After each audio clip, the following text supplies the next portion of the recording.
And look who's my sergeant at arms. This is terrific. So Corey, if we introduce somebody, we could actually have a great contest. We could have two. But we only need one person we introduce to get the first contest going. And who would that be? Let's see. It's Mark. Perky. Puns, lots of puns. Oh, energy. He's got 185 good reasons. In a hospitality room. There we go. Let's see if we can't. Let's give him. Oh, he needs a subject. Contest. 185 contest. Walk into a lectern. Ooh. Oh, ouch. The lectern said, ouch.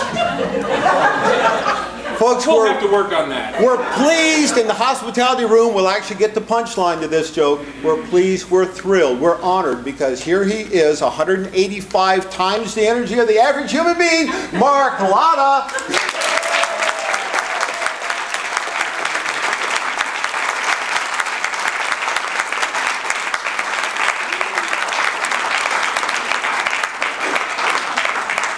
185 contests walk into a bar. Bartender says, I'm sorry, we don't serve contests here. 185 contests say, don't judge me.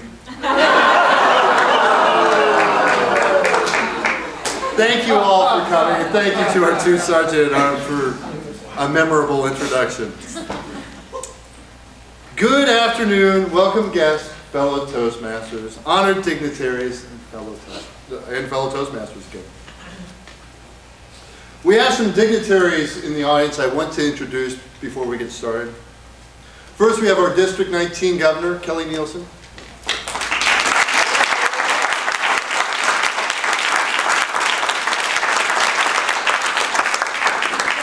We've got our number 3 slot, Paul Wood, our Lieutenant Governor of Marketing.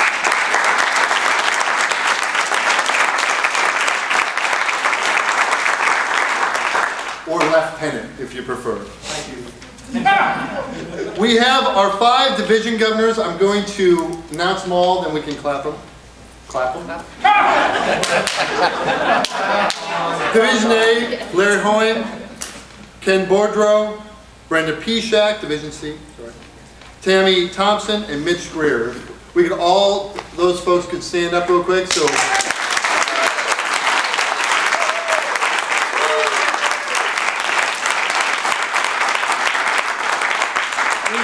At the first timers meeting, it's like, I don't understand about what's the area governor and division governor. These are your division governors. We have 5 divisions in this state, or in our district.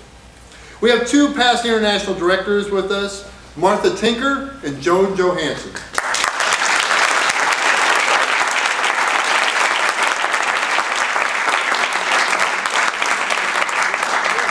They're bookending us, I guess. We have several past district governors I'd like to recognize. I'm going to name all of them again, and they can stand and you can recognize them. Tom Stockerbrand, Reginald Williams, Doug Nelson, Diane Stone, Leanne Blankenberg. Go ahead and stand, Leanne.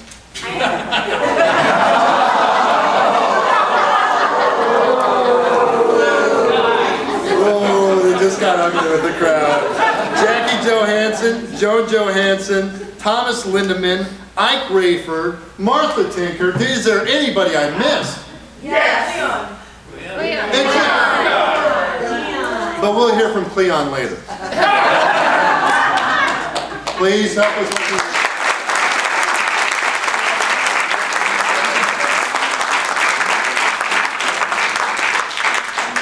And since I know all of you guys go out to the website all the time, you're like, who's that guy that makes that magic happen? Who is it? Well, it's Mike Anderson, our PRO. Is Mike?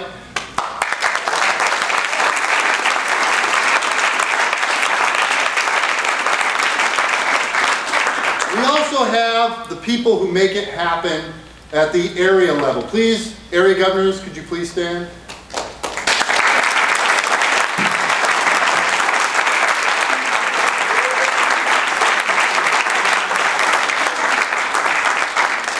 Could we have all the club presidents stand? Past and present.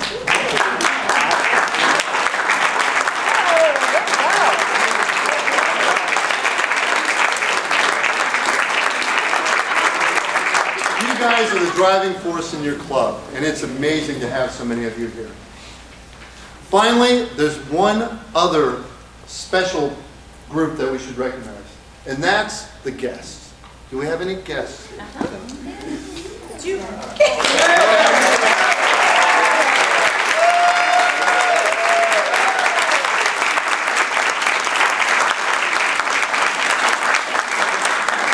may think of yourselves as guests, but really, you're future members. I apologize for the delay, and I'll try my best to get us out of here on time. But there are a few unanswered questions. The first question is, where is the speaking order agenda? Well, somebody was supposed to do that, and it turns out it was me.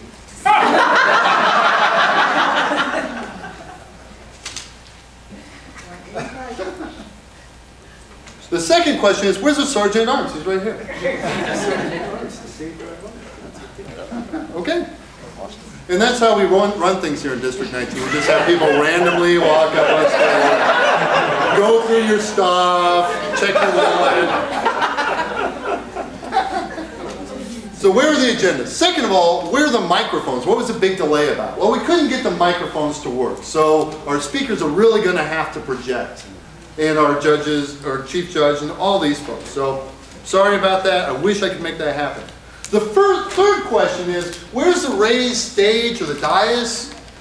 And I know all of you probably saw on Good Morning America about that terrible dais accident. There was a speaker giving a presentation, and he fell through the floor. Turns out it was the stage he was going through.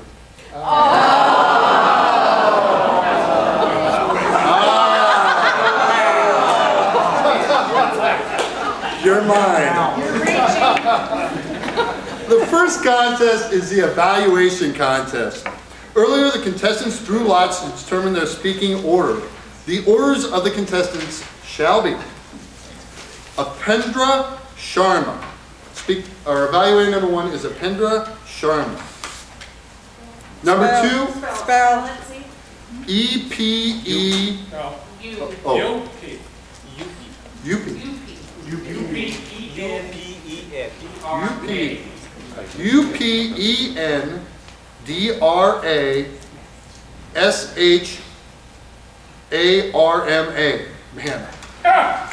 Obviously, grade school was tough. Very tough on me. Contestant number 2 is John Hayden. John Hayden is contestant number 2. J-O-H-N.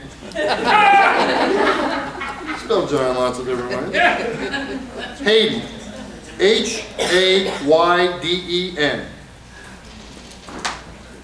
Contestant number 3 is John Carlson. J-O-H-N C-A-R-L-S-O-N.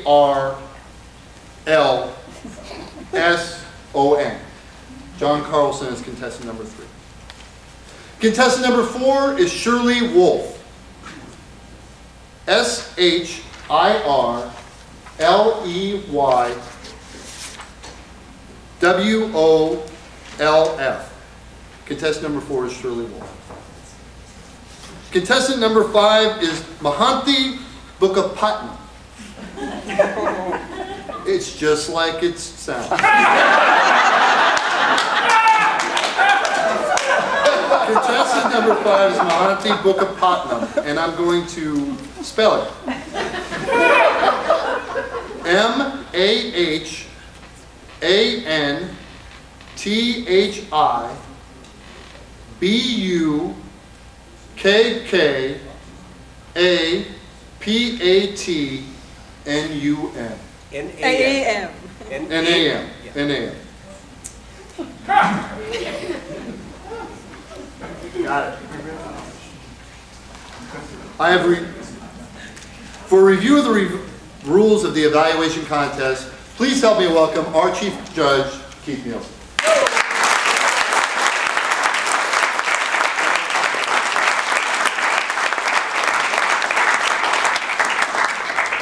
Thank you, Mr. Contest Chair, guests, and fellow Toastmasters.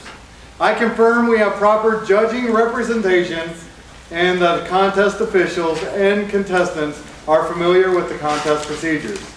Chief Timer, please review the timing procedures.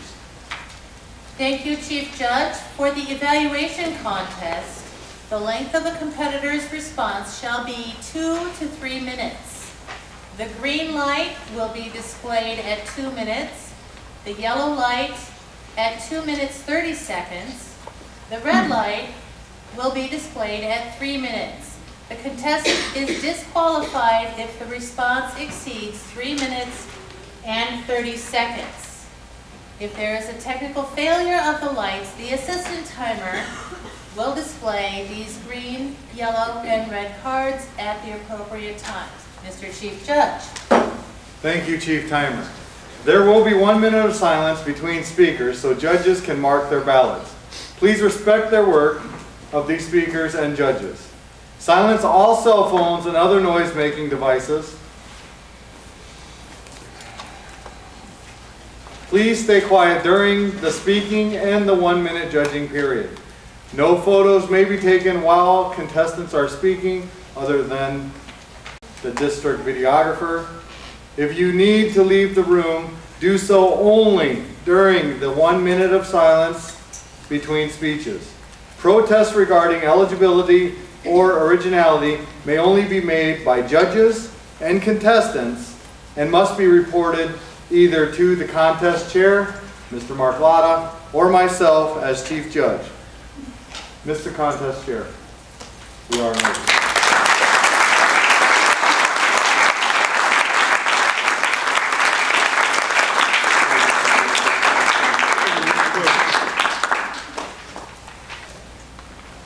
Excuse me, a little low in the blood sugar department. Does anybody know why lifesavers have holes in the middle? Nobody? They're actually a lifesaver. The inventor of them put the hole so even if it gets caught in your throat, you can still breathe. It's not a joke, it's a true story. Well, factoid, as I chew on my lifesaver. Thank you, Chief Judge. Are there any questions? Then let's let the contest begin.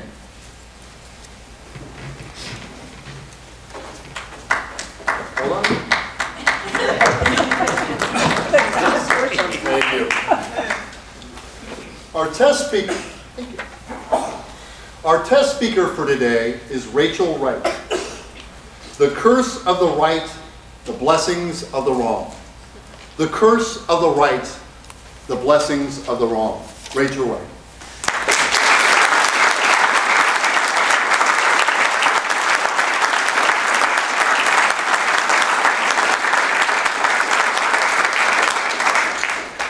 Fellow Toastmasters, honored guests, I'm here to talk today about the transformative power of forgiveness. This was a difficult lesson for me to learn because I'm always right. Right is the last name I carry, and it is the prevailing attitude of my family. We are a stubborn people. I am a particularly bad offender of being stubbornly right. And I may not have known it if I had not had to go head to head with the most stubborn of the Wright family. Let's go back to my senior year in college. This was a time when I was making a lot of bad choices in my life and telling myself I was happy. Because of how I was acting, a lot of the significant relationships in my life were strained, including that of my brother. One day I get an email I don't like from him. Bad timing, bad communication, whatever. I'm mad. How dare he? So I type a response, click send, and think, good. That'll teach him. The thing about my brother, he holds a very high standard for how people should treat one another. That standard for how family members should treat one another, that's up here. I broke a serious code of conduct in his book. My email was extremely disrespectful, and he had enough of me. A bit of an overreaction, right? That's what I thought. We'd never fought before, so I figured it'd blow over. Instead, things get worse. No talking, no joking, no communication. I walk into a room, and he walks out. I start to think maybe I was a little bit wrong to send that email. I set out to apologize to him because I miss him. I apologize, he's unmoved. I try again and again, tearful apologies, long, convoluted apologies, straight to the point apologies, letters, phone calls, emails, in person. I demand he accepts my apology. He has to. I'm his little sister. He says, you are. And I wish things were better, but I can't stand you. Wow. Knowing my brother like I do, I figure I've lost him. My brother, this sibling who so sweetly always let me tag along with him and his friends. This brother who taught me a love of 90s grunge music and the Godfather trilogy. This brother, he was my confidant, my friend. We had the same offbeat sense of humor and that all-important bond of someone who knows what it's like to grow up with your parents. I lost a lot. It made me think. Made me think I was wrong to treat him with disrespect, wrong to take him for granted. It made me think about other relationships in my life. Friends, roommates, boyfriends, amazing people I had cut away from me. And I was dumbfounded to realize I had wronged a lot of them. I had hurt them through selfishness, through carelessness, through manifestations of my own insecurities or ambitions. Guilt, remorse, and sadness became weights tied to my heart. So I made a list. Denise, Kayla, Angela, Ashley, Grant, Jace. And I write them apologies. Once I start, I can't stop. I write everyone I can to tell them, I'm so sorry I hurt you. Facebook messages. As imperfect as that medium, this is a time when I'm low. And as quickly as I can send those messages, do responses come pouring in. And they're beautiful. They say, Rachel, I forgive you. Rachel, it's okay. I don't even remember what we were fighting about. They say, I'm sorry too. Or, thank you. I really needed to hear that. I get a message from Ashley, my best friend growing up, until we had this stupid teenage falling out, and I had missed her ever since. Her message was so kind, so charitable, and completely undeserved. I read and reread that message. I reread all of them, and each one felt like a gentle hand removing those weights from my heart. There are defining moments in all people's lives. This was mine. That forgiveness I received was redemptive. It allowed me to start to forgive other people and start to forgive myself for my own mistakes. It allowed me to become a kinder, more loving, more genuine version of myself. I'm standing before you to ask of you two things. One, make your list. Start your apologies. We're human, and I think we're inherently good. I do, but you cannot bumble through this life without making some big mistakes. And for those, we have to make our best attempt at amends. Secondly, and admittedly, this is more difficult, but when someone reaches to you for forgiveness, no matter how hurtful, no matter how horrendous it may be, I beg you, please, grant forgiveness. Such an act will change lives as it did mine. They say life is short, and I disagree. I'm 25. My life is stretching in front of me in horizons I can't even imagine. And to carry all this hurt and regret and pain unnecessarily, it is a waste. So please, seek forgiveness and grant forgiveness. Now, what about my brother? Months pass. no sign of change. I realized I can't mend everything. I realized that split-second reaction of mine was going to have consequences rippling throughout my life, and I resigned myself to that loss. But then, he meets an amazing woman. They fall in love, and just like the Grinch who stole Christmas, his heart grows from several sizes too small to overflow. He forgives me. Those two are married now. They're expecting their first child, a little girl. Like me, she'll be tall. Her last name will be Wright. And she'll probably be just as stubborn as the rest of us.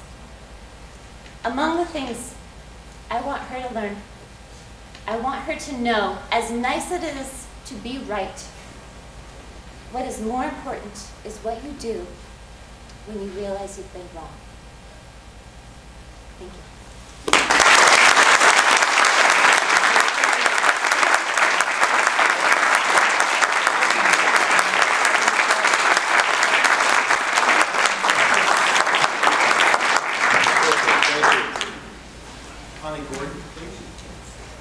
Can I have all contestants come with me? All contestants come with me, please. Timers, please put 5 minutes on the clock after the Sergeant at Arms has sequestered the contestants and returns to the room.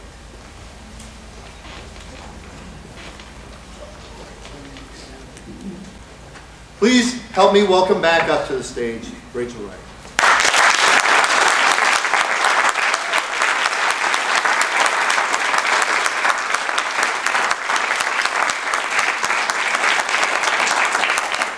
I know, she deserves it, right? Yes. So, quick story. I met Rachel at the Division III contest, right? And you were competing, weren't you? Yes. And she told me something that I was blown away by. Rachel, how long have you been in Toastmasters? A year. A year. And she's up here on the big stage, thru floor. And presented, so that's pretty cool. What club are you in? I'm in Eagles Voice, the Club for American Equity. Awesome. And you work at American Equity? I do. And you are a? Suitability specialist. It is like an underwriter. I'm not popular always. That's good, because at my job I'm an overlooker. So underwriter sounds pretty exciting comparatively. Did you bring someone here to support you? I did. I brought my friend Jim. I did. Jim's like, great. I didn't sign up.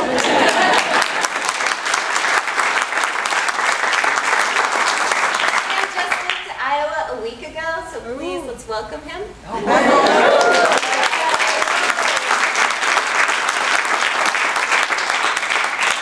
Someone get him a membership application. That's right. So what do you do for fun, Rachel? I'm an artist. You're an artist. What kind of medium? Painting. What kind of painting? Any kind of painting, or paint by numbers, or? Definitely my numbers, but sometimes when I'm feeling wild, I like to do mostly abstract paintings. Usually in oil, but I've been starting to work in watercolors and ink. Is that your background, or? Yeah, it is. I went to school for art. Right, there's an artist among us, all right, sweet. And what brought you to Toastmasters? How'd you get involved? I had a friend at work, and he was like, Toastmasters is great, you should come. And I'm like, no. But he insisted, so I went, and it was just really fun. And just very welcoming. Everyone after the meeting kept encouraging me to come back, and now I love it. You ever thought about being a spokesperson? You could do that. That's what we need, is more people out there going, hey, come, join the meeting. I always say that I pass about 20 people, potential members, on the way to my meeting. I just don't stop to ask and say, hey, would you like to be a part of this? And then, of course, I've asked so many people, they're like, stop, enough, no. So you've been a member of Eagles Voice for a year. You are working on your award, educational award, He's the confident communicator. and you are on Stage 3. We need to work on Rachel, get her a little bit spanking through that manual a little bit. But I want to point out one thing. Rachel, did you bring a manual today? And she's getting evaluated, right? So now she's...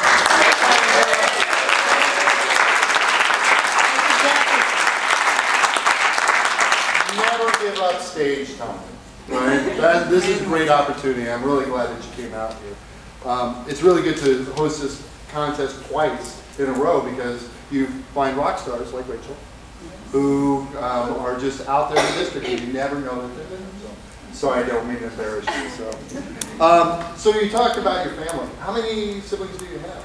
2 older brothers. 2 older brothers? And you're from around here? I grew up in Grimes and live in West Des Moines now. Cool. Cool.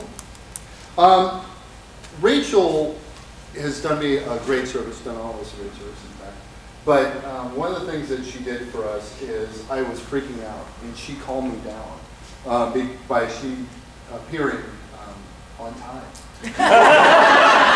Right? So that's great. Like she's like a model Toastmaster. She appears on time, and then the contest cheers don't freak out nearly as much. It's like, are you coming? Are you coming? Are you coming? So that's awesome.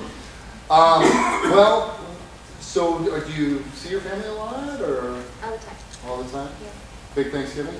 Big Thanksgiving. And now I have one nephew, 6 months, as I mentioned. Now my other brother has a niece on the way, so a growing family. Very exciting.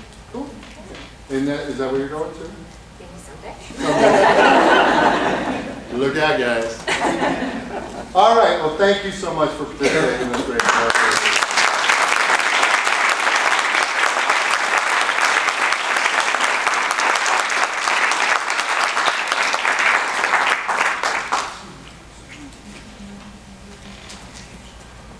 Our first evaluator? Yes. Oh, we have 1 minute. Oh, I was getting the cutoff sign. Okay, we've got a little miscommunication. So that means I have to stand up here and speak. And the only thing I can speak in is in bad jokes. I feel so sorry for you guys. So, I'm reading this book over the weekend on anti-gravity. My God, it is impossible to put down.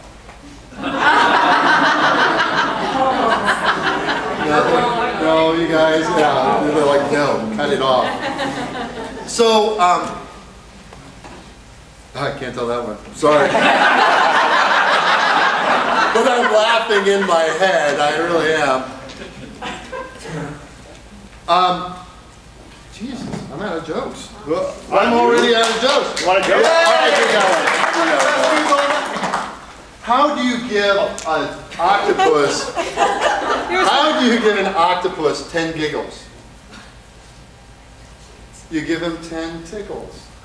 Oh my God! All right. Hey, look, current events. 1 minute up yet? Current events. Current events. I know that everybody watched that piece on Good Morning America about the fire in the circus.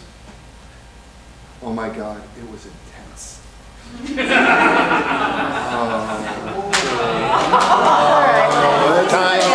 Time. Oh, now it's time. All right. Great. Okay. Our first contestant, right? Wait, let me check. Yeah, we're good. All right. Our first contestant or evaluator is Apendra Sharma. Apendra Sharma, evaluator number 1.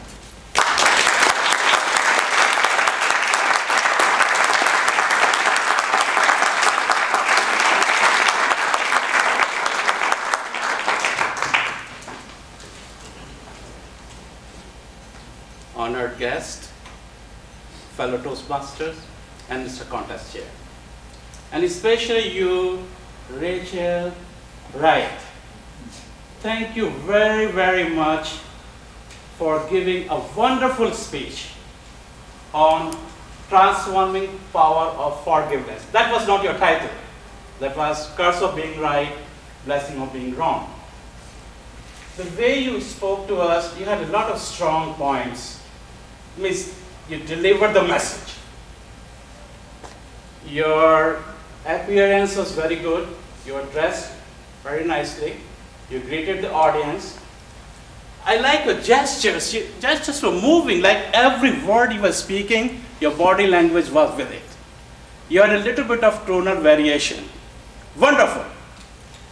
The one thing I like most is your sense of humor. Everybody burst into the laughter. I could not believe anybody who didn't laugh.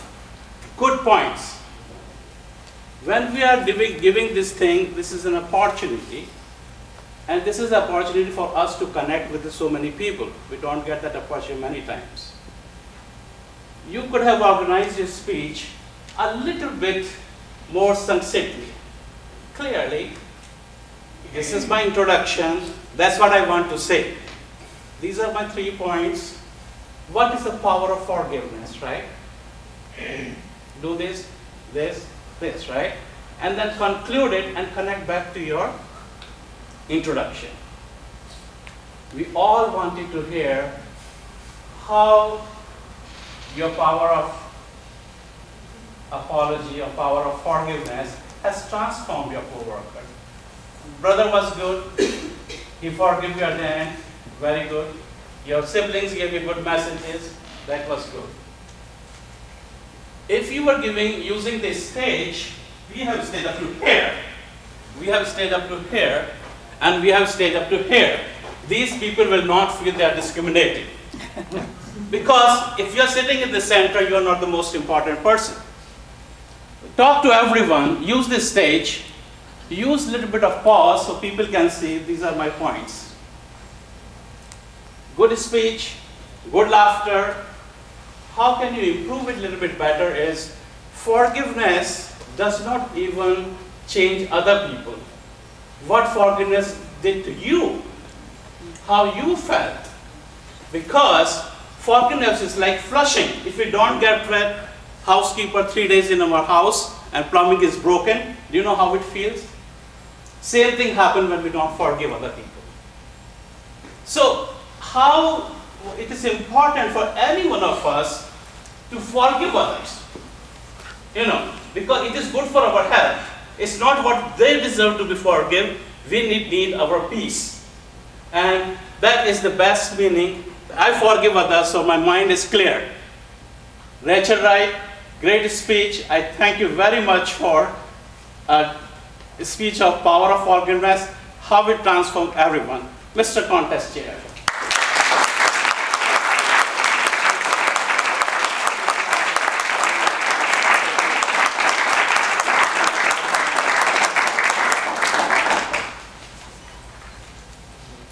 May we have a minute of silence?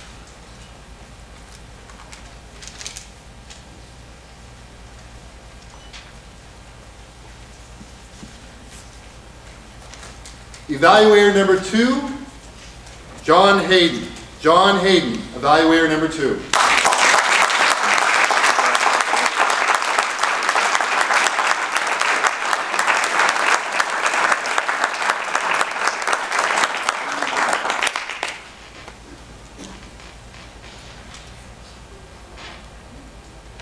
We speak to be remembered. Sometimes we speak too soon and need to ask for forgiveness. Fellow Toastmasters, guests, and anyone who's ever spoken too soon needs to ask for forgiveness, Mr. Contest Chair, and especially Rachel. Wow. Great job. But when we speak to be remembered, the first place we have to start is with a premise. What is it that we want our audience to think, feel, or do differently when we are done? Your premise was very clear, and so was your message. The power of forgiveness. And from there, you can craft the 3 elements that go into a speech, your MSP. Now, MSP, if you take from DSM and go from DSM to MSP, you will even go from Des Moines to Minneapolis. But if you can take and work your MSP, your material, your structure, and your presentation. You can take your speech and take your audience wherever you want your audience to go. Now your material. First of all, I would wait until your introducer gets seated before you start. The reason I suggest that is this. You want all eyes up here. Everybody is anywhere where they want to be, but where you want them. And where you want them is right here with you. So what you need to do is break that train of thought. Stop, tap into their world, as Craig Valentine talks about, and transport them up here into yours. You had 3 great points. You talked about your brother, you talked about your friends, you talked about Ashley. But then you asked for a call to action, which is asking us to take it all up a step, which is what you did. Make the list and grant the forgiveness. Excellent job. Very, very well done. Now, along those lines, a couple of ideas that I have for you that I think will improve your speaking, because this is a dynamic speech. You had emotion in the audience. You had it right here. You could hear it, you could sense it, you could feel it. But we got one version. We got narration. One thing that will take you all the way up to a whole new level in your speaking is dialogue. Tell us what's going on the other side of the equation. But overall, absolutely wonderful. Last words linger. In conclusion, you close strong. Great job.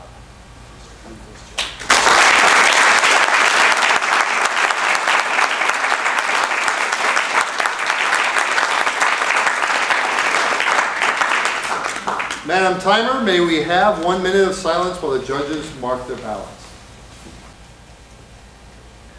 Evaluator number 3, John Carlson. John Carlson, evaluator number 3.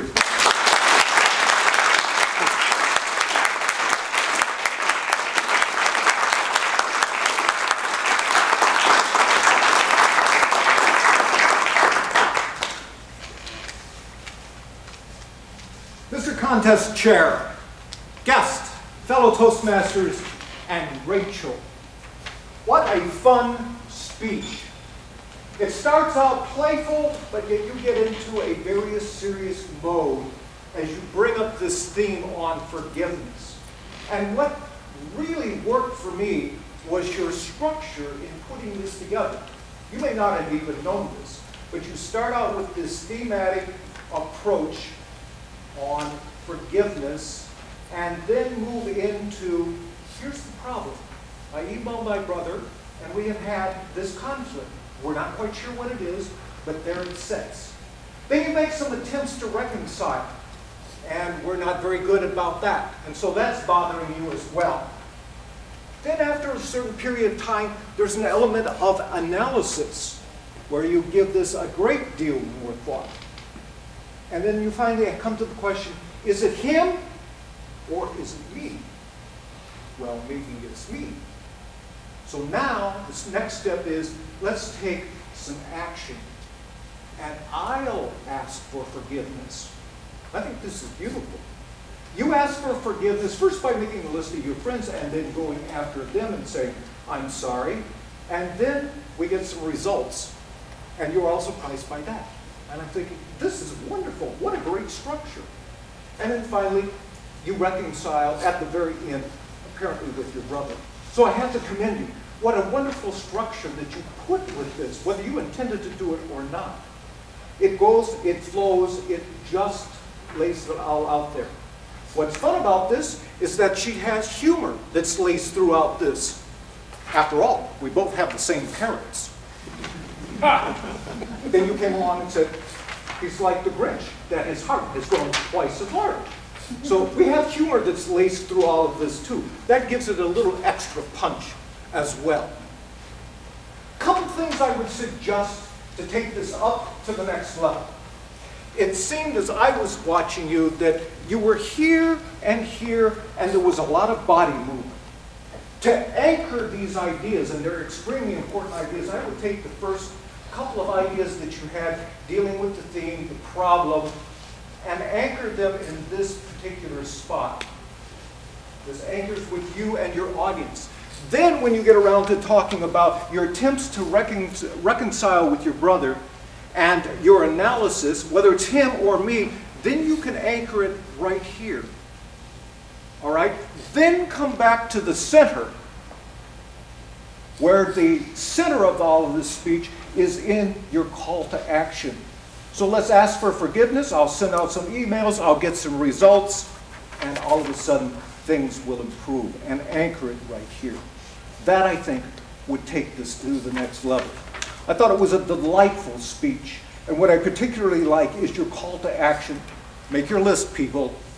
We've all got them. And then work harder to grant that forgiveness to yourself. Well done. Mr. Contest Chair.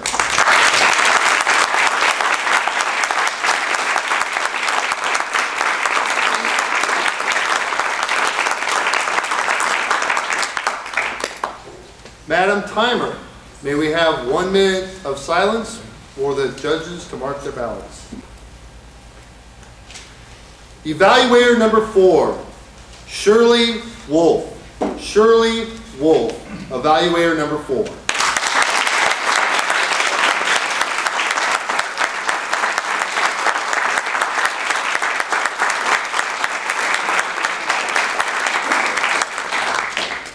Mr. Contest Chair, most welcome guest, fellow Toastmasters, and especially Rachel. You had a title that was just catchy. The Curse of the Right and the Blessings of the Wrong. I love good titles. It makes you stop and think, what is she going to talk about? And she started out by explaining how she was a little bit naughty and she needed her brother's forgiveness. She tells this whole story in the body of how she needs to seek her brother's forgiveness, plus some friends.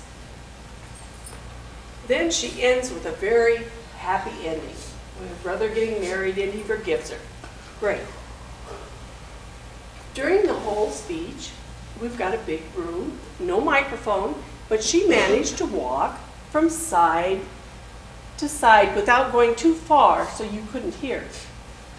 I thought this was very good. She looked at everyone like she was talking to you, telling you the story. At the very end, she had 2 points where if you seek forgiveness, you should also grant forgiveness. And she used her 2 points. This is a good story. It's very inspirational. Every one of us could think of a person that we wanted to forgive or wanted them to forgive us, and we can relate to this story. It's very emotional, very inspirational. If I was to do anything different in the whole speech, in one part in the beginning, she was telling this sad, emotional story, but she added humor, and everyone laughed. It was funny, and it took away from the really sad part of it. If she could have just come up with another 1 or 2 little tidbits of humor, I would have liked that better. But it was a very good speech. She gets gold stars. A very good speech, Mr. Chair.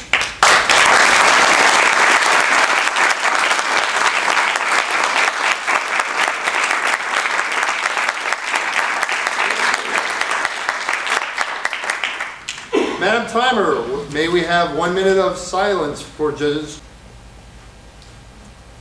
Evaluator number 5, Mahanti Bookapatnam. Mahanti Bookapatnam, evaluator number 5.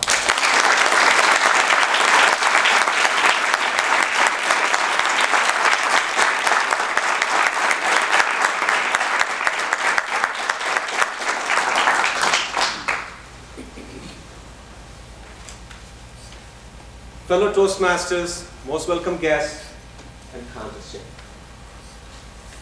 And most of all, Rachel Wright. Thank you for that wonderful speech. And what I really liked about your speech was that it had a definite purpose. Did it not?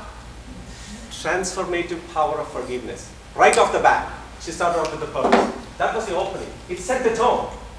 And then you talked about your family and that you come from a stubborn family, and you talked about your brother and that his standard was here, and then when it comes to family members, it's even higher. It draws in with the humor. That was very good. It was a smooth transitioning into the body. In the opening, you could have probably asked a question to the audience saying that, did you know of, can you remember of a situation where you wanted forgiveness and you really struggled to get it, and then you got it, and then let me tell my story, and then you could have got into your, we could have prepared a little bit more mentally for what's coming. But you did very good when you talked about your brother, and then the drama unfolded. You talked about the conflict slowly as to how he got hurt with the email. But then what I really liked about your speech was when you talked about the email that you got from your friend, when you asked for forgiveness, the thank you. What could have enhanced your speech was if you had paused a little bit more. You showed vocal variety, was it not? And you had the ability to speak faster too.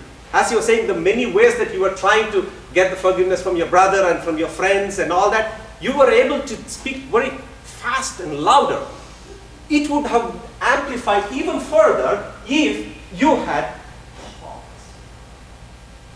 If you had paused, it would have been a dynamic weapon in registering with the audience the drama.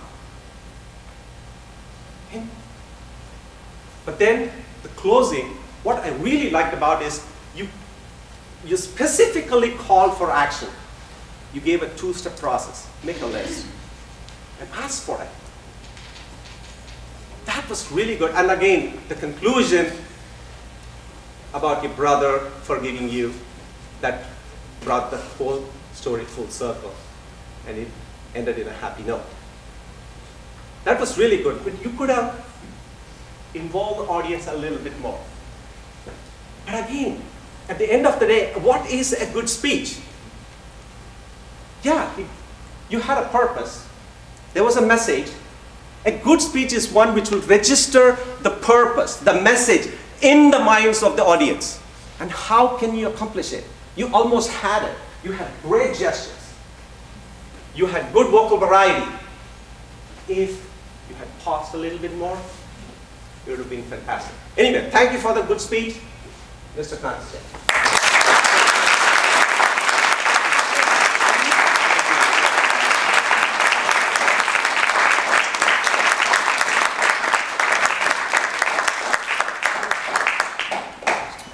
Let me guess.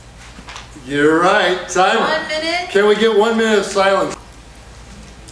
Judges, please complete your ballots and hold them up for the ballot counters to collect. As so.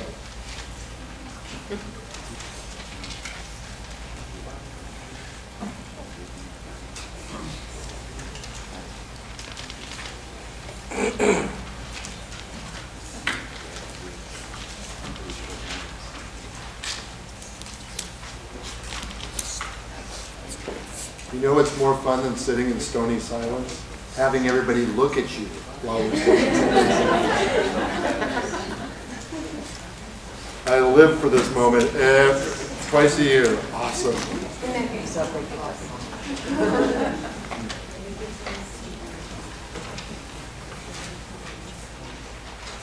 These are for the checks.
True. Now, isn't this interesting? We have a lieutenant and a Miss Wright. No! Life is good. Life is very, very good. We've got all the bases covered.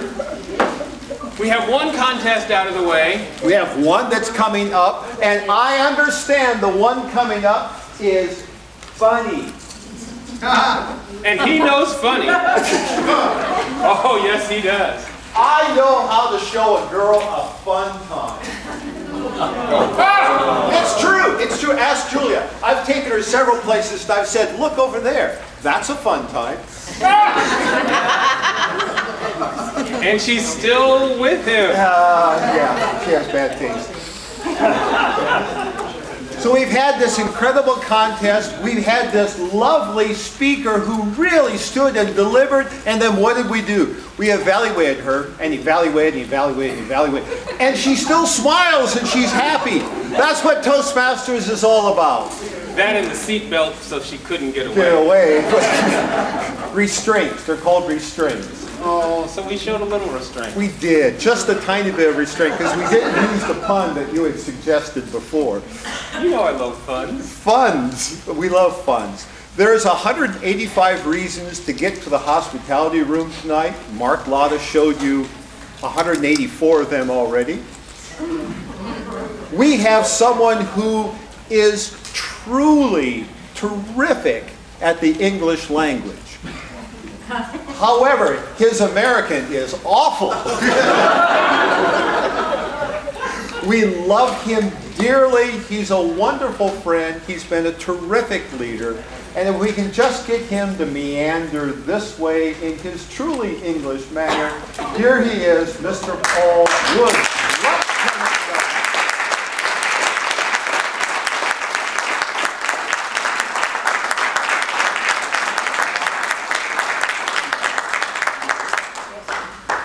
Being the only true English-speaking person in this room,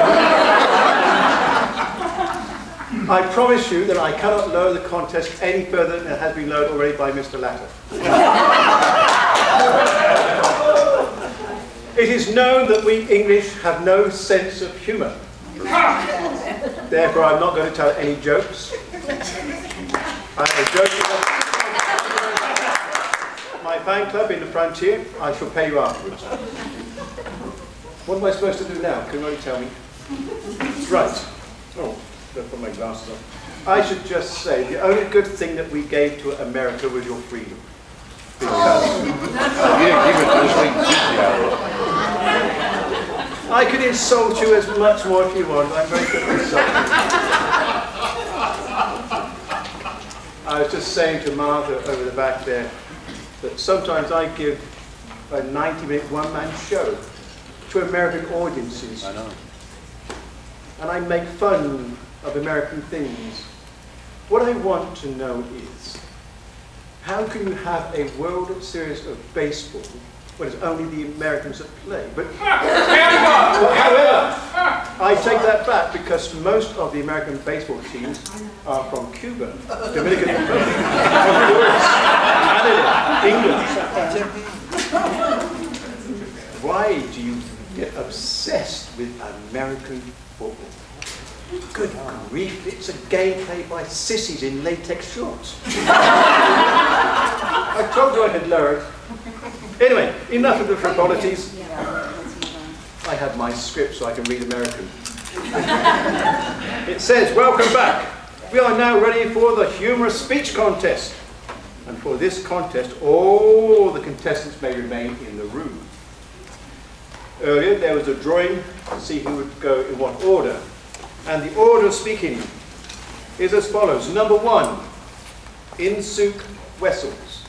I will spell that. I-N-S-O-O-K-W-E-S-S-E-L-S. Insook Wessels. Number 2, John Hayden.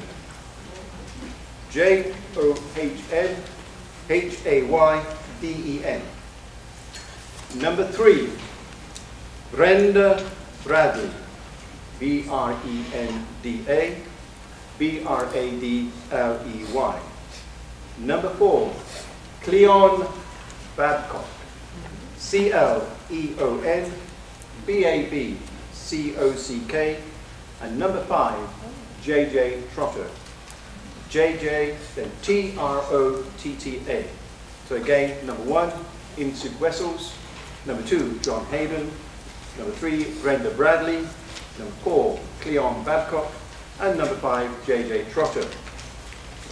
Now for a review of the contest rules for the humorous speech contest, please welcome back our Chief Judge, Keith Nielsen.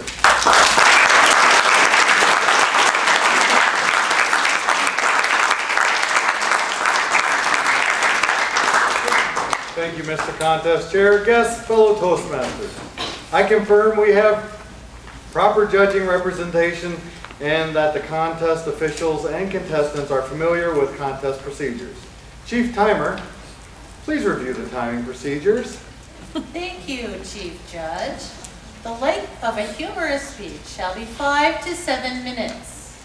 The green light will be displayed at 5 minutes. The yellow light will be displayed at 6 minutes. And the red light will be displayed at 7 minutes. The contestant is disqualified if the speech exceeds 7 minutes and 30 seconds. If there is a technical failure of the light, my lovely assistant timer will display these beautiful green, yellow, and red cards, Mr. Chief Judge. Thank you, Chief Timer. There will be 1 minute of silence between speakers so judges can mark their ballots. Please respect the work of the speakers and the judges. Silence all cell phones and other noise-making devices. Please stay quiet during the speaking and the 1 minute judging period. No photos may be taken while the contestants are speaking. If you need to leave the room, please do so by the door during the 1 minute period of silence. Protests regarding eligibility or originality may only be made by judges and contestants and must be reported either to the contest chair, Mr. Paul Wood, or me as Chief Judge. Mr. Contest Chair, we are in order.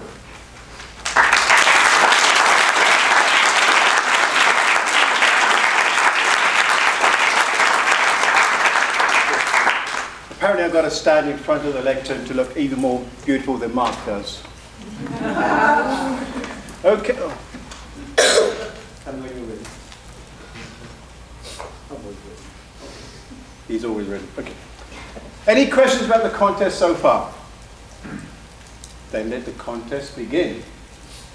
Contestant number 1 is Insuk Wessels.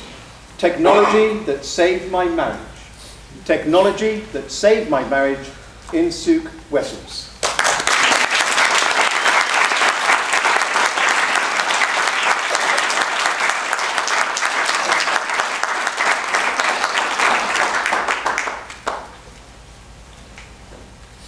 Mr. Contest Chair, fellow members, big name division governors, wherever they are, and our honorable guests.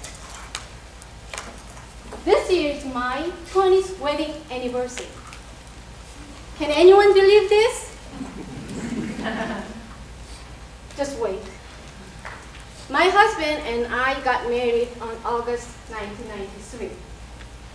On August 1994, my mom and aunt from Korea visited us. Since they are first visitors from Korea, we said we need to take them to somewhere other place than boring Ames, Iowa.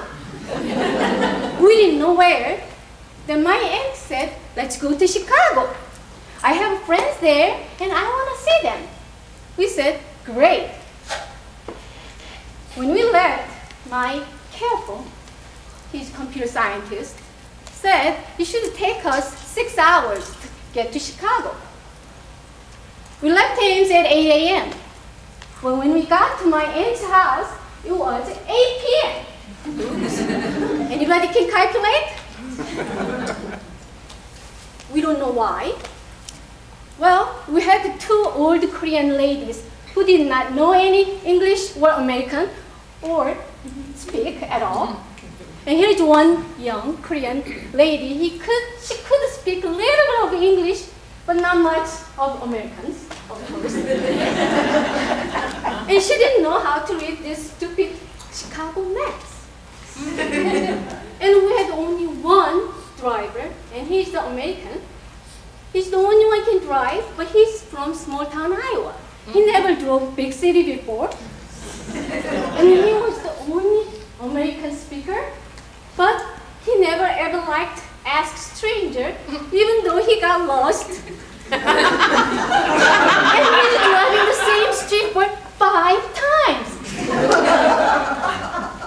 And every time when he got lost, he threw his map at me and said, look at it, what to do, where to go. Of course I opened it, look at it, oh, turn left. No, I mean turn right, maybe, sometimes. Of course he turned to the right and he said, didn't you say turn right? Oh, I mean turn left. You have to see my hand signal, right? You can't just trust the woman. How she says, she's really different. Then my husband turned to the right, the gas station, grabbed the map, got out of the car, and he started looking by himself. And somehow, my husband, he is 6'3", my mom is really small, 5 feet.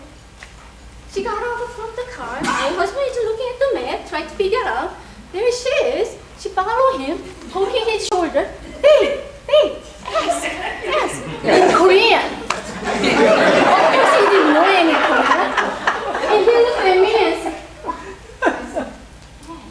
yes. No. Oh my gosh. What should I do? Now, can anyone believe my marriage lasts for 20 years? Probably not. I didn't either. Until 15 years ago, I got this from my dear husband. Anybody know what this is? GPS. Positioning system. Since I got her, we went New York. Can you believe we could go to New York?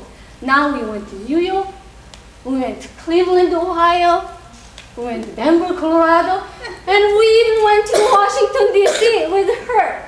Without her, no way. I'm not going to dare to go anywhere without her. Since I got her, well, this is my second one. My older one couldn't upgrade Max. So whenever we go to the Des Moines airport, you know that they had a new road out there. Whenever we go there, she said we're driving into the river.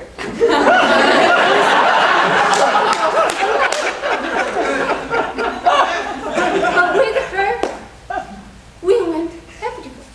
She can upgrade the math. She's smarter. Sometimes she said calculating. Of course, she calculating. My older one took for a while, so about 5 minutes, I'm in dangerous. My husband gonna start yelling at me. What to do? With her, it takes 30 seconds, maybe or less. It's great. I truly believe this GPS saved my marriage. Without her, I'm gone. Who knows where I am now? But this GPS saved my marriage. With my 20th wedding anniversary this year, my 3 must-have list for all, I'm sure you're happily married couples, but this is my list. Love, patient, and GPS. GPS. With, I'm sure here some young people, there's young boys, and I'm sure all the future grooms out here, any engaged grooms, here's my suggestion. When next time your future bride gives you those expensive ring, forget about the ring, give this cheap GPS. I'll give you this GPS. As this is all I am, I accept it from you all that you are. This GPS will navigate and guide our married life happily forever and ever.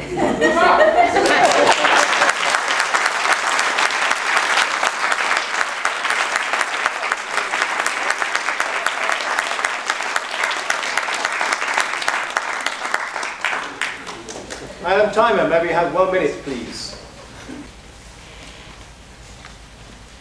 Thank you, Madam Timer. Contestant number 2, John Hayden. An evening at the Met. An evening at the Met, John Hayden.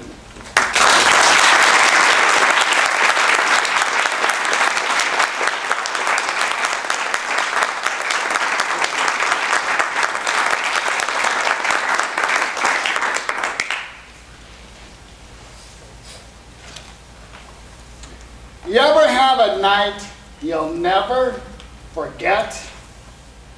August 12th, 1980, as the Oakland A's rolled into town to play my beloved Minnesota Twins, is a night I'll never forget. Fellow Toastmasters, guests, Mr. Contest Chair, and anyone who's ever had a night you'll never forget. In 1980, the Twins were awful. They hadn't had a winning season in years. The crowds were thin, the booze were thick, and the beer was stale. Regardless, as often as possible, my buddy Mike and I were at the Met to see the Twins. That night, as we walked up to the stadium, Mike suggested this to me. Hey, Buddha, instead of doing what we usually do, tonight, let's sneak in. You know, without paying. I don't know about that, Mike. That's dishonest. That's stealing. I think we should do what we usually do. You know, find a security guard. Pay him a couple of bucks to look the other way. Slide on in and sit where we want. No, Buddha, follow me. As he distracted the ticket taker, I slid in behind without paying. In no time at all, there I was in the left field bleacher staring in toward home. A couple of minutes later, he joined me. Our first objective, find seats. We were like 2 of the 3 bears. The first seats were too uncomfortable. The next seats, too close to security. And then, Buddha, I see him. 2 seats right behind home. Off we went. We walked on down like we owned the joint. Like they were our seats. Slid right on in. They were awesome. But the Twins were awful. And in need of our help. Our mission, distract the A's pitcher. In 2 volumes, loud and obnoxious. You could hear our voices ring throughout the lower level of the mat. When he would go into his windup, ready to release the pitch, we screamed out, fastball, curve, your sister. Ooh, yeah, let's leave your sister right there. Because right there is where we crossed the line. And right there is when I felt the tap of authority. Now, if you've ever felt the tap of authority, you know what I felt that night. And I did what you might have done. Ignored it. Stared straight ahead. Tried to get really small, hoping it would go away. It came again. This time, with a voice, let me see your tickets. Uh-oh. I stood. He was huge. The biggest, hairiest, scariest cop I'd ever seen. Complete with the badge, the name tag starting with officer, and a nightstick that looked like it belonged in the Twins' dugout. The difference, his nightstick showed where. Like it had actually hit something. Hard, repeatedly. The Twins' badge hadn't hit a thing all season. I turned from Mike. Mike had seen Officer Sasquatch coming from miles away. He made a run for freedom. officer had all sorts of officer friends. They caught Mike in a rundown between 3rd and home. Tagged him hard and threw us both out. Come with me. Where? Jail. For what? Stealing a Twins game. Now, when they got us downtown, they threw us in a cell with some really tough guys. What'd you do? We stole a Twins game. Why? They're awful. And then they moved as far away from us as possible because they knew anyone that would steal a Twins game was a little bit off kilter and capable of anything. But you could feel the tension rise. And then it was time for my phone call. Hello, Dad. It's John. I'm in jail. Would you please come get me? For stealing a Twins game. A Twins game. Oh, please, just...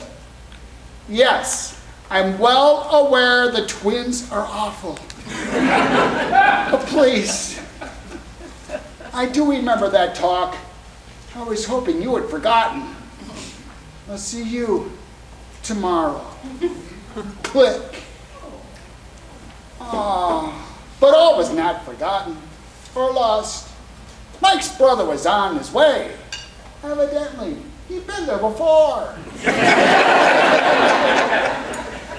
His dad knew the right people, and eventually the charges were dropped. We heard through the grapevine the prosecutor was a Cubs fan. But a couple of months later, he asked me, John, what did you learn? Well, sir, that night, what we did was wrong. But sometimes in life, you don't always get what you deserve, good or bad. But that night, we got a night we'll never forget.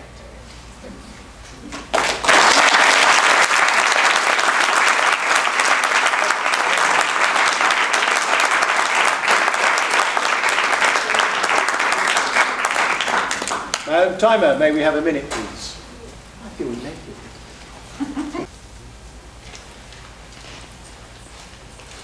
Now we have contestant number 3, Brenda Bradley. Body of evidence. Body of evidence, Brenda Bradley.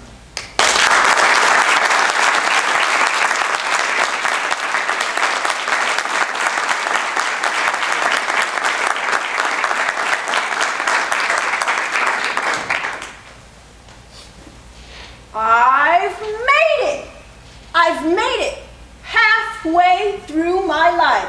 I've made it to 50, yes, 50 years old. Toastmaster guests, Mr. Contest Chair, welcome to all of you fellow Toastmasters. When you make it halfway through your life, you tend to look back and think of all the things that you've done so far. And then you look forward and think, what will happen in the second half of my life? As I stand here before you today, I'm thinking about that final day on earth, when I walk up to those pearly gates of heaven, and I look back down at me. What will that body of evidence show about my life here on earth? First of all, you'll notice those long, flowing, golden locks of mine. Okay, well, maybe that blonde bombshell was gone years ago. But what you will see, and I'm so proud to say, is those short, little silver locks of mine are oh so natural. I'm a little embarrassed to tell you that during my time on earth, I think perhaps I should have worn a better fitting brassiere.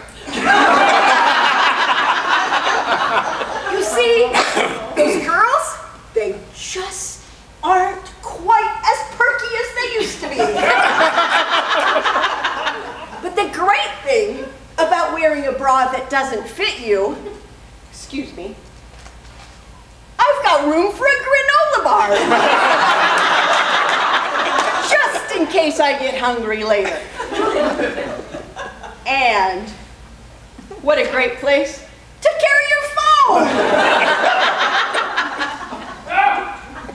I highly recommend keeping it on vibrate so you get that little whoo every time it rings.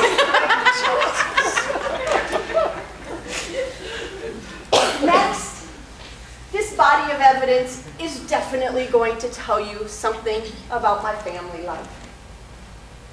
A love streak here, a love streak there for the birth of our daughter and our son. But then there were the twins. Love streaks here, there, in between. Okay, men, I know you don't know what I'm talking about. Stretch marks. But every mother knows that a stretch mark is just a symbol of the love we have for our children, even before we meet them face to face. Now, one of the greatest things about being a mother, ding ding, ding ding, it's the neighborhood ice cream truck. Now, who of you can resist treating your children, and yourself, to ice cream? Have you ever tasted chocolate fudge royale ice cream with almonds covered in marshmallow cream? It's heavenly. Unfortunately, that marshmallow cream remains as evidence on our thighs and our highlights. Even so, I keep a little change handy, just in case I hear that ice cream truck. Lastly, this body of evidence will show, wow, I could have used a few more pedicures during my time here on earth. A little nail polish, something to brighten them up a little, but looks are not everything. Because the evidence shows these feet are in great shape. Ding ding, ding ding, I can still run and catch the ice cream truck. And just in case, I keep my ice cream small.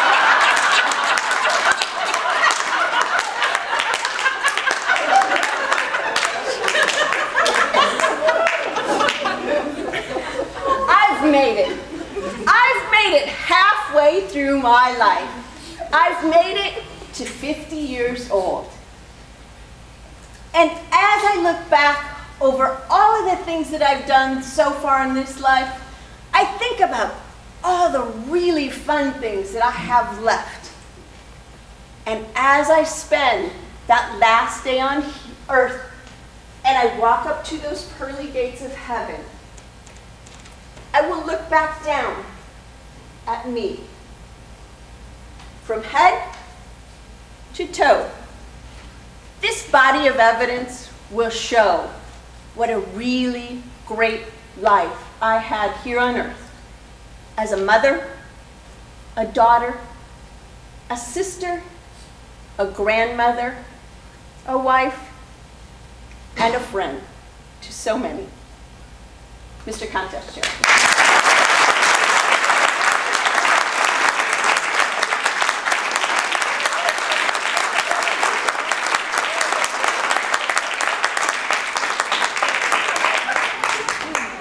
Madam Timer, may we have 1 minute, please? Now we have contestant number 4, Leon Babcock. Mr. Contest Chair. Oh, a moment. He said a moment. Number 4, Cleon Babcock. My first cake. Cleon Babcock.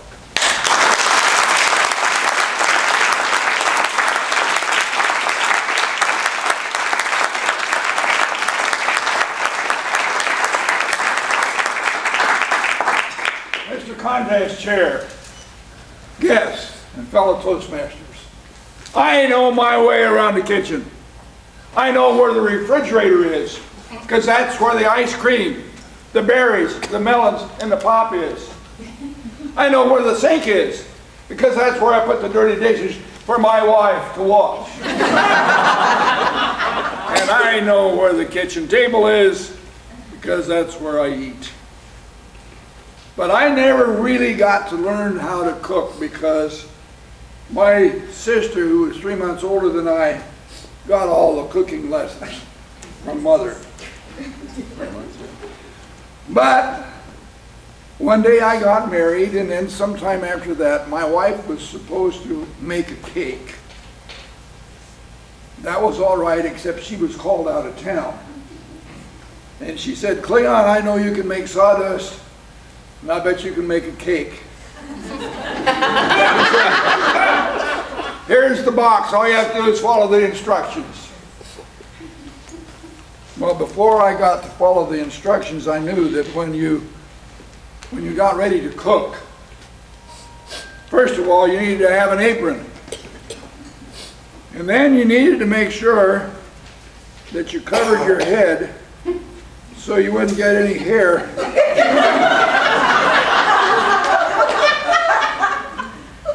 Well, it worked last time. That way I'm safe. And then I looked at the box. And it said, separate the eggs. A brown and a white. Well, why should I separate them? Why should I discriminate? Because when I break them open, they're all the same on the inside. Well, that was a problem. Because it said separate the whites from the yolks.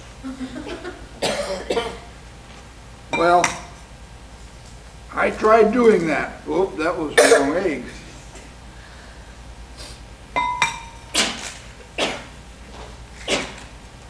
Now I ask you, can you see a white in there other than the shell that I left?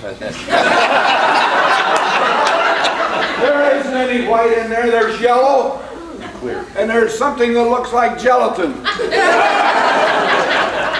But it wasn't white. So I figured they wanted me to separate it, and I tried to separate it. Well, it didn't work. In fact, I went through almost a dozen eggs before I got one of them separated.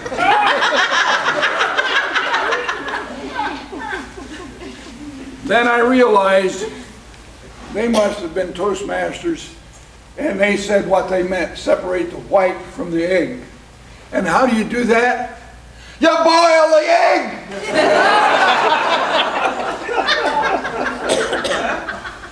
So I boiled an egg. And try to take it apart little by little. But I will get that white separated from the yolk. And there's part of the white. And oh boy, well, I'll tell you one thing. It says to whisk it.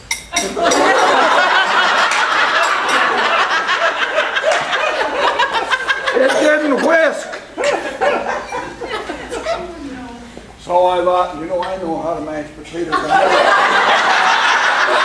I never leave a lump in a potato. So I tried. That didn't work either. So now what am I going to do? I have the white there,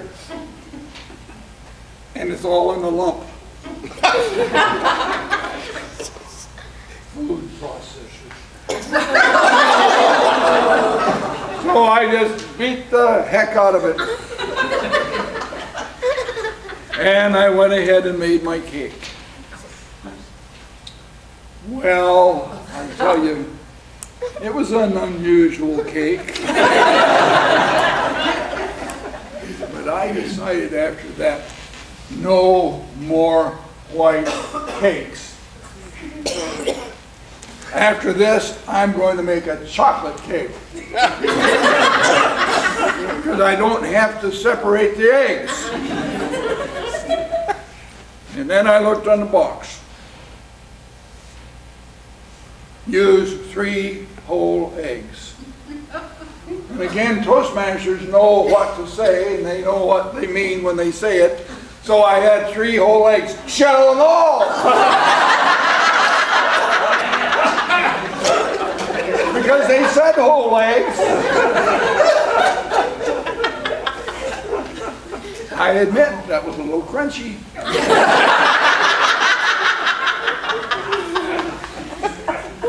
But I have learned over a period of time how to make a cake. And I have one here.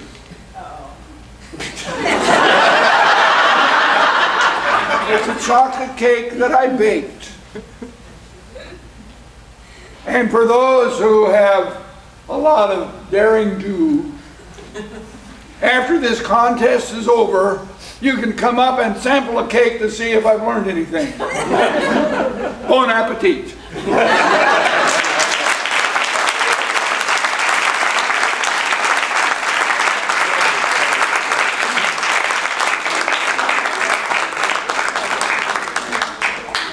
Madam Timer, may we have a minute, or do I need extra time?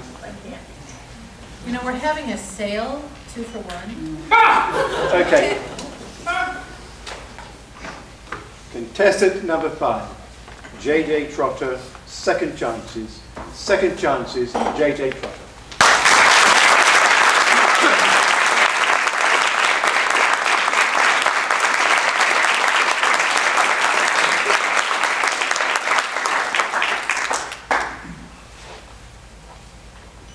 It was the last high school football game of my senior year. And it was a pretty close game.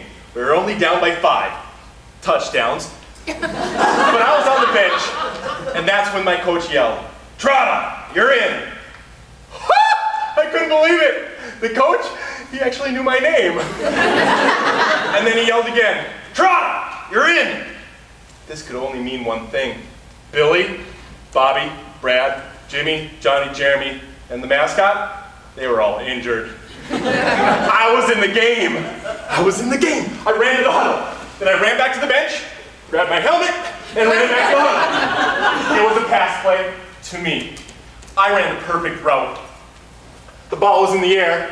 I turned around, thump, right off my noggin. My big opportunity, and I blew it. Honored guests, fellow Toastmasters, Mr. Contest Chair, everybody remembers the missed opportunity. The one that got away. The drop touchdown pass. But for every opportunity missed, we're given a second chance. It may not happen right away. It might not even look the same, but we're given that second chance. My junior year in college, everybody studied abroad. I was going to Italy, and it was going to be amazing! So I started thinking about it more, then I thought about it too much.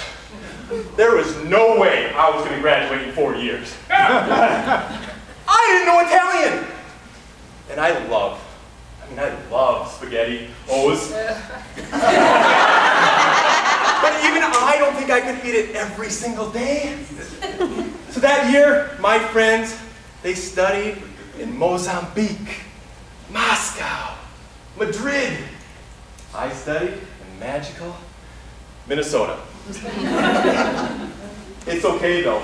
My second chance came 10 years later. when I worked at that same university.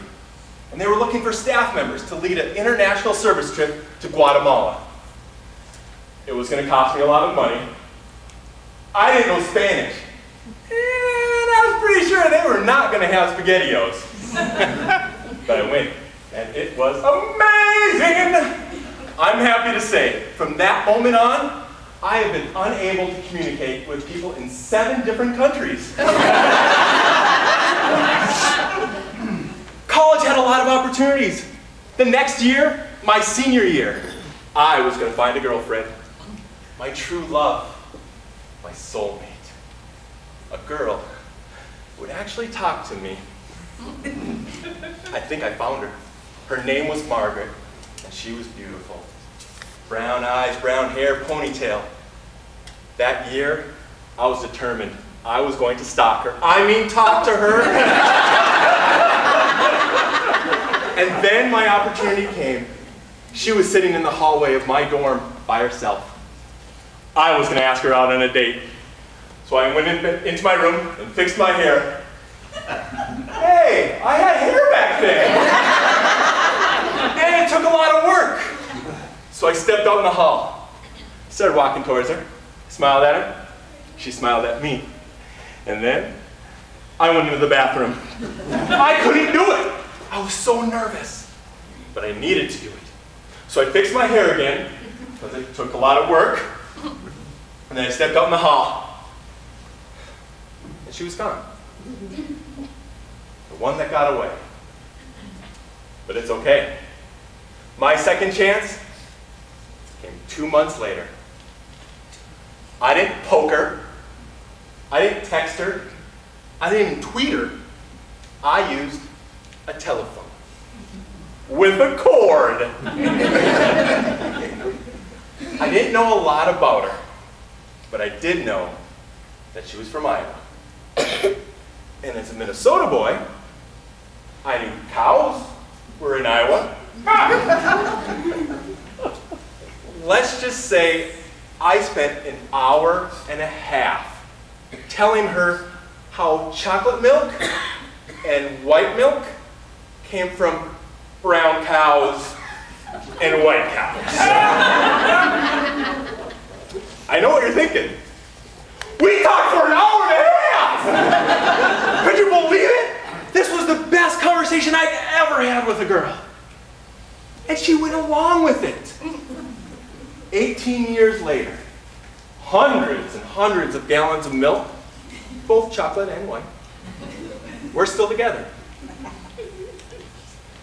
But it was my most recent second chance.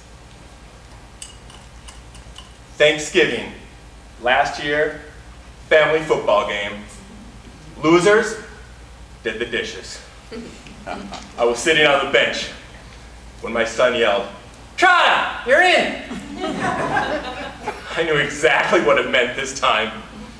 Great-Grandma Sue, Aunt Millie, my 4-year-old daughter, and the family dog were injured. I was in the game. I ran over to the huddle. It was going to be a pass play to me. I ran the perfect route. The ball was in the air, and I got the winning touchdown pass! Go TD for Can't believe I caught the winning touchdown pass. When you miss an opportunity, do not get discouraged. You will be given that second chance to make things right, to make things better. Look at me. I still travel. I married a milk-loving Iowa woman. And someday, just someday, I know I'll get a second chance at doing that touchdown dance over again. Mr. Contest Chair.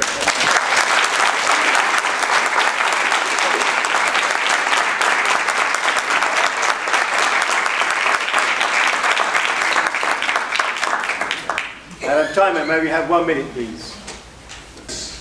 Please complete your ballots and hold them up, ready for the ballot counters to collect.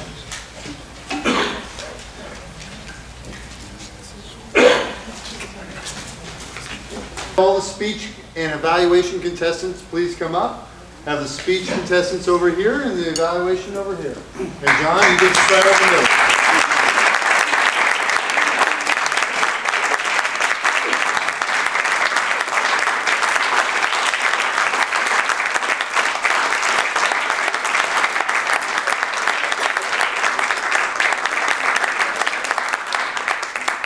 Our time is a little short, and I know all of you are very, very thirsty. So we will keep the interviews fairly short. Start with you, Shirley. Shirley, what club are you representing? All Masters. All right, all Masters. And it says that you show ponies. Tell us a little bit about that. We have 12 ponies, and we show ponies like 1 is a cart, 2 is a team, 4, 6. At state fairs and different shows. You win a lot? We have. All right, well, this is pretty cool. Paul, if we get Shirley her certificate.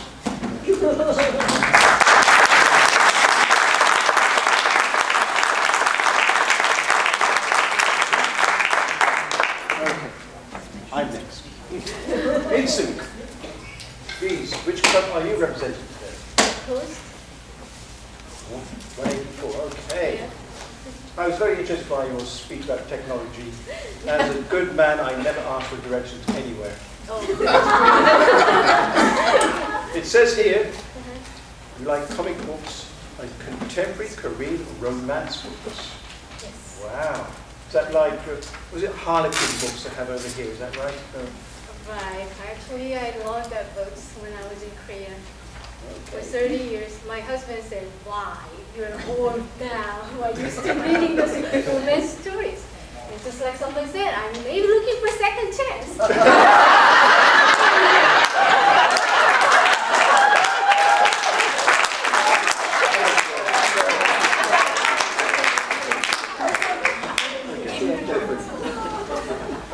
All right, let's talk to Upendra Sharma. Now, Upendra, what club are you representing? River City Club, I was. River City Club. Have you been a member for a while, or? While is a term, relative term. I will call a year. Okay. Could you be more specific? No. We have here, quote, whatever you sow, so shall you reap. What strikes you about that quote? This is the philosophy I live by. You give, you get. Whatever you sow, so shall you reap. Our life is not determined what we owe, what position we have had, what qualification we have. It is determined what actions we have done. In Hindi they call karma. If you do something good, you are prevailing the ripples of goodness all over the world, and people are inspired. And then you get inspired back. If you do something bad, you're spreading the ripples of badness. So our actions are very important. Whatever you do, it comes back to you. You know, whatever goes around comes around, right? And in our life, in Hindu philosophy, we believe that your life does not end with death. Maybe the Hindu don't go to heaven. You know, you have to work your way to go to heaven. So every life is determined how good karmas you have done, what good actions you have done. And that determines where you are going to be born and what will be your path in the next journey. We call prarabdha. So whatever you sow, so shall come to you, come back to you. That's deep.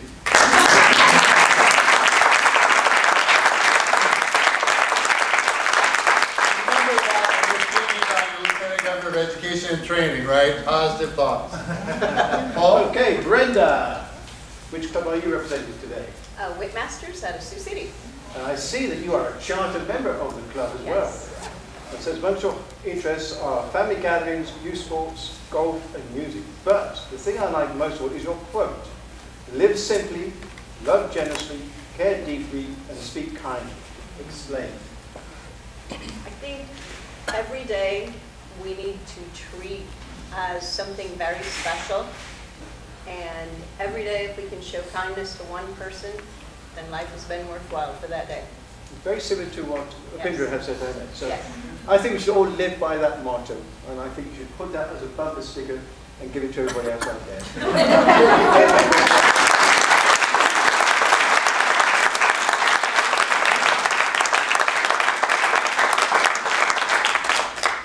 John Carlson. I was working on the positive. John Carlson. What club are you representing today? I'm representing Ankeny Toastmasters 4477. All right, nice. And did you see I whipped that number out? 4477. Pow, pow, pow. Favorite quote, and I've heard you use this before. Don't wait for your ship to come in. Swim out to it. How did you come up with that? What strikes you about that? I am not sure where I heard that, but it was one of those that you grabbed onto, and I said, I kind of like that. I don't know whether it's from a Toastmaster by Joe Weldon or somebody else, but I kind of grabbed onto that. So you make your own opportunities. They come. But many times opportunities are there for you. What are you going to do about it? If there is no door to knock on for an opportunity, build a door. So that's what you need to do. Don't wait for your ship to come in. You'll be waiting a long time. Swim out to it. All right.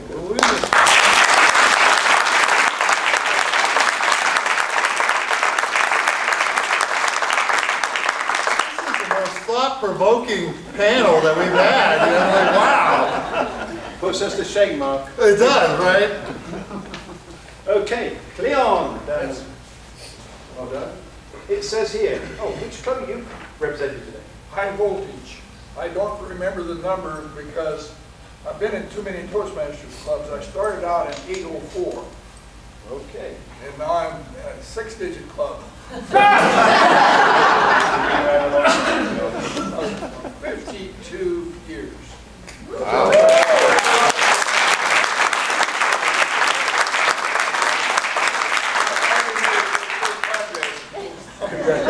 It says here your interests are clowning. Clowning? Do you dress up as a clown? Oh, certainly. I see. Do you have your special paint for your face? Yes. In fact, I almost gave it up because I thought the talcum powder was ruining my voice. Because, I mean, you set your grease with talcum powder. And I finally went to a doctor, a second doctor, and he, up my nose and down my throat, he said, well, when you're young, your larynx is flat, it goes like that. And when sometimes you get older, it goes like that, and that's what happens to your voice. So I figured it wasn't clowning, it was just the fact that I was over 50.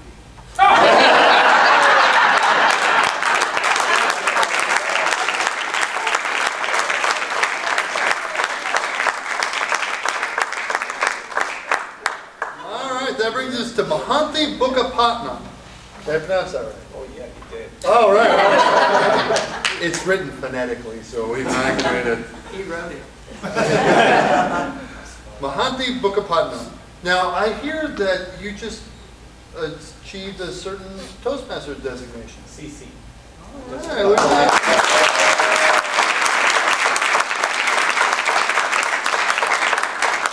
What's up with these new CCs we got?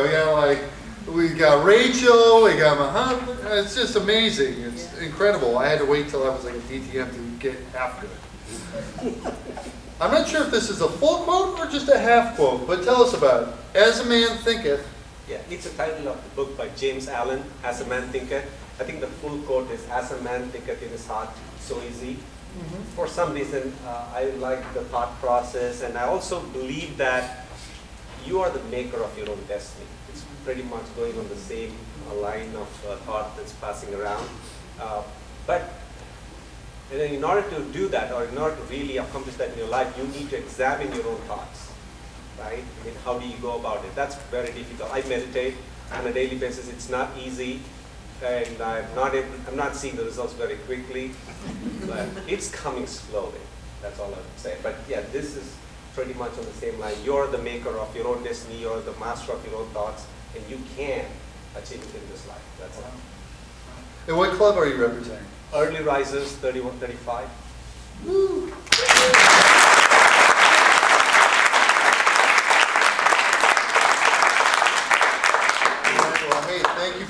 participating. Nice job. So that brings us to JJ. JJ. Yes. Well done. Thank you. Which club are you representing today? Sunrise Marion 3515. Yeah, that's an early rising club. It's 7 o'clock in the morning. Absolutely. Yes. It says here, your quote is, "Congratulations, you have won the lottery." So have you won the lottery? I have not, but I'm assuming when I hear that, that will definitely be my favorite quote. I feel really bad putting that as my quote with everyone being so thoughtful, so a little selfish on me, but we'll see what we do. So what would you do with all that money? Say you won $100 million. I would bring peace to the world, so I would like to gather the quotes that do that and put it into a book, so then sell it and give that money to charities. Well, thank you for taking part.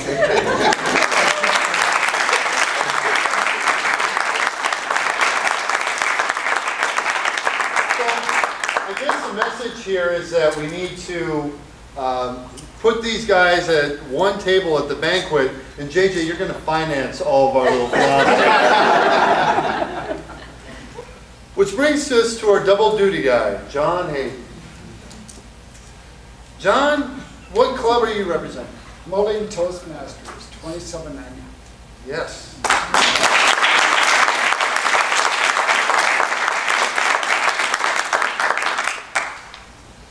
And we have your quote is, if you don't like the play, change the script. Right.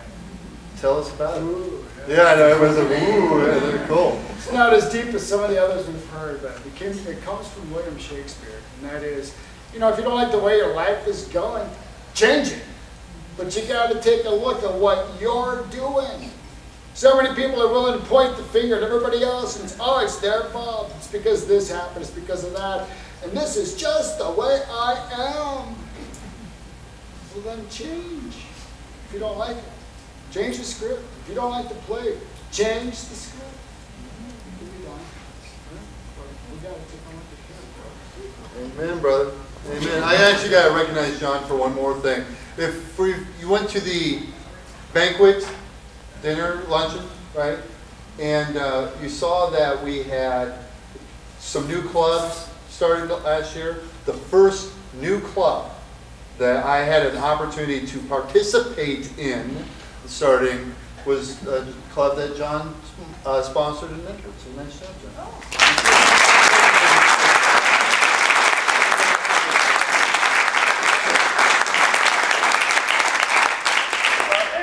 And just remember, the cake is over there. We're going to wrap this up real quick. I wonder if there's some... Yes? Is there something? Are you coming for me? I'm the voice, I kind of have to. Oh, yes. A couple people we want to recognize. Thank you to our timers, Sherry, Kristen. We want to thank you to our Sergeant at Arms, Jamie and Corey May. Thanks to all the judges who participated. Thank you to our contestants. Thank you to our Chief Judge, Keith Nielsen. Anybody I forgot? Ballot counters who are... Gene Heil. Raise your hand. Real Jamie and Gene Heil, Jamie, Mitch Greer. So thank you to all those. When are you going to hear about the results? Later. Later, after dinner or at dinner. So you don't want to miss that. We're going to call this contest adjourned, but first help me welcome our